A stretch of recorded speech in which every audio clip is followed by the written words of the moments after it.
নমস্কাৰ ষ্টুডিঅ'ত মই লক্ষীমণি লৈ আহিছো এই মুহূৰ্তৰ এটা ডাঙৰ খবৰ যিহেতু আজি ট্ৰেড ইউনিয়ন সমূহে বন্ধ দিছিল আজি ভাৰত বন্ধ হিচাপে ঘোষণা কৰিছিল আৰু এই ভাৰত বন্ধৰ যিসকল সমৰ্থক সেই সমৰ্থকক এইবাৰ আৰক্ষীয়ে ঠেলি হেঁচি আৰক্ষী থানালৈ লৈ যোৱা পৰিলক্ষিত হৈছে চাউথ দৃশ্য নগাঁৱত এনেদৰে যিসকলে বন্ধ সমৰ্থন কৰিছে সেই সমৰ্থকসকলক এইবাৰ আৰক্ষীয়ে ঠেলি হেঁচি নগাঁও আৰক্ষী থানালৈ লৈ যোৱা প্ৰত্যক্ষ হৈছে কিন্তু কিয় এনে কাৰ্য কৰিছে চাহক সবিশেষ তথ্য আমাৰ প্ৰতিবেদনৰ জৰিয়তে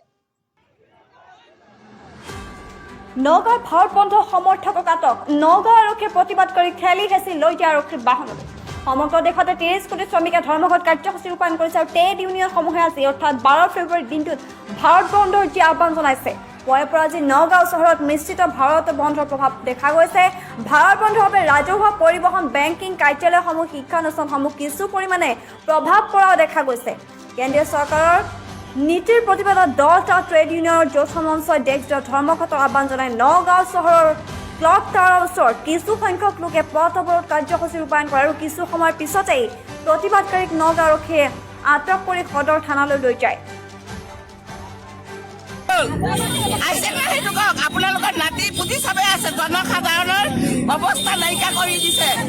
আজি যদি শ্ৰমগোটটো নাইকিয়া কৰি দিয়ে আমাৰ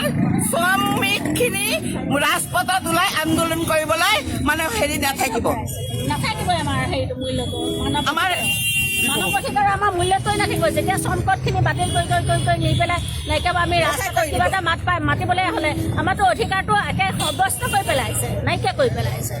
কাইলৈ আপোনালোকৰ আমাৰ আজি হৈছে কাইলৈ আপোনালোকৰ ভোট ভৱিষ্যতৰ নতুন প্ৰজন্মইতো মাত মাতিব নোৱাৰিব পাবলগীয়াতো নাপাবলগীয়া হ'ব মাতেই মাতিব নোৱাৰিব